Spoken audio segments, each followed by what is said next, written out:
Hey everybody. Welcome to Saturday Chat, where we chat about what we're going to do for the Sunday shout out tomorrow, which is Somebody's Knocking by Terry Gibb. Song that's been brought back up to us recently. Yep. By Mark P. By Mark P. And before that, I was glad to see that in our inbox because I thought of this song and forgot about it probably a couple times over the years.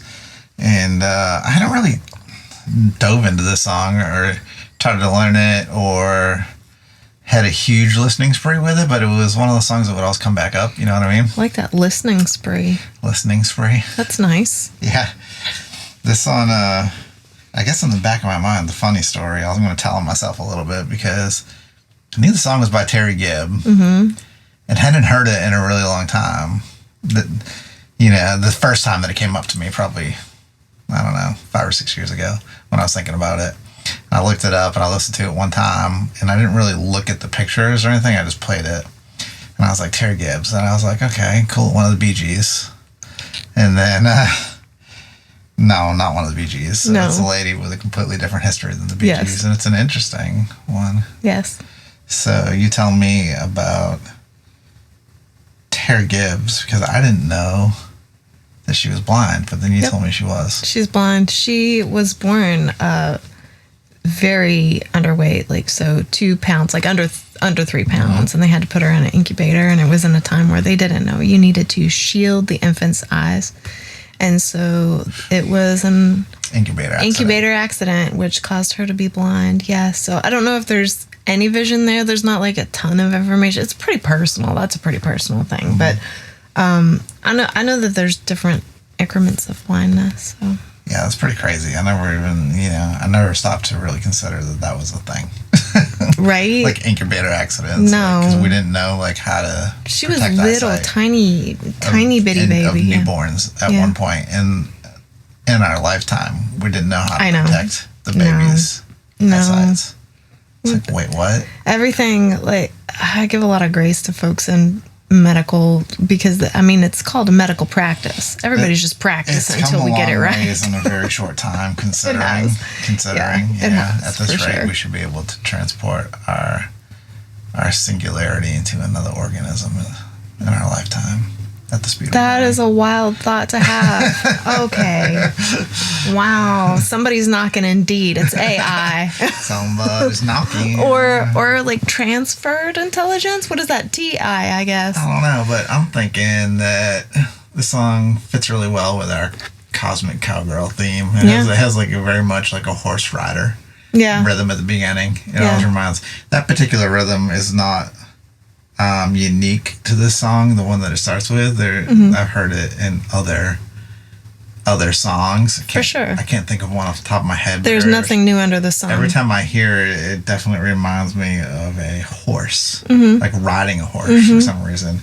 And when you guys hear it, you'll have to let us know, is that what you think of? Because I can't imagine, like, it's one of those rhythms that I can't imagine anybody not think of. Do you think of somebody riding a horse? Yeah, for sure. So I want to know, does everybody think of a horse when they hear this song? I know we think similarly a lot of the time, so I'm interested in the answer to that question. I'm really interested in the answer to that question because I always picture it as the horse riding rhythm. Yes. And it's the guitar rhythm that starts the song, not the drums or the bass. Okay, question. It's the guitar rhythm. Is it a horse riding rhythm or is it a horse plodding along rhythm? Because it is could it be a horse without a rider, or is it always with a rider? I guess like slow pan to a horse coming across a Mexican landscape desert, walking into the frame. But does it have a rider? No rider. It could just be you there. Can picture it, right? Okay, but is it a horse that had a rider? Is it like a saddle on the horse, or is it just like I think it's just like a wild horse? It's a horse rhythm. It's just a horse rhythm. Because when I think of a horse with no rider, I imagine them a little more free, like running, which doesn't fit that plodding kind of rhythm. Funny to say this. The song, which I'm not a huge fan of, but Been Through a Desert on a Horse with No Name. Yes. I always think it's like a paradox because I think that song is very paradoxical because I think that all horses that get ridden have names, and all horses that don't get ridden don't have names. Human names, anyway. They might have names for each other when they talk to each other. They definitely do. However, like saying a horse with no name, like to me that means it's not owned by a human. Right on. Okay. You know? Wild. Yeah, so wild horse. Feral. Feral horse. Mm-hmm. Horses are beautiful. I like them. I think that in this case, the horse rhythm could be a horse or a horse with no name or horse with a name. It's like sad horse rhythm. Oh, I don't think so. Maybe. I just think it's horse movement rhythm. Horse movement rhythm. Okay. Horse carrying a load rhythm is, I guess, more accurate. So back to Terry Gibb. This was her first song released. Yeah. And her manager was a Boston DJ that heard her, really liked her voice. Or he used to be a DJ. I don't know where he met her, but then he thought she was a very strong singer, but didn't have a strong material. And he actually penned this with somebody else, and they had a pretty successful song with it. It was her biggest hit, I believe. I think she has a unique voice. Yeah, I think so too. I like the quality, and I like her delivery of the song too. Also, she plays piano. Yes. Started at a very young age. I think that it has a slight Louisiana flavor to the piano. You know what? I feel like too. I was just like pontificating people who have been blind from a young age or from birth, gravitating to the piano, and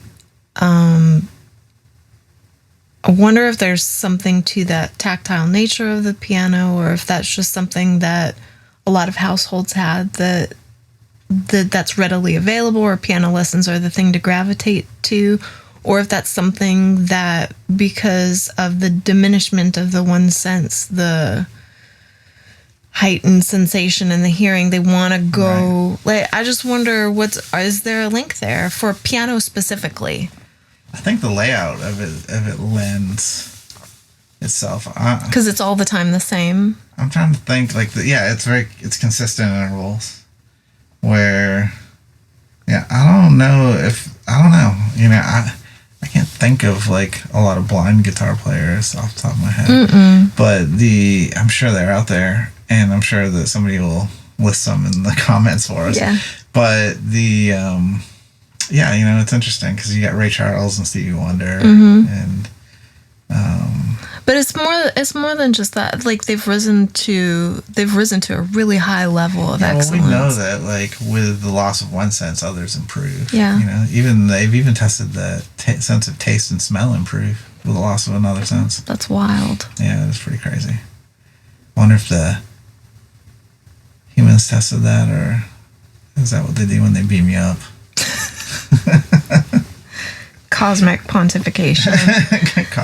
So anyway, enjoy our rendition tomorrow of Somebody's Knocking, and I'm struggling with the name today. Leave us some. Well, I have to sing it in order to say it. I don't know why. It's one of those songs. I'm like, somebody's knocking. I know, right? So enjoy. In the meantime, go check out Terry Gibbs' version, and there's some really good live versions out there. So we encourage you to go down the musical rabbit hole with us as we do each week. Thank you for joining us Going on listening is free.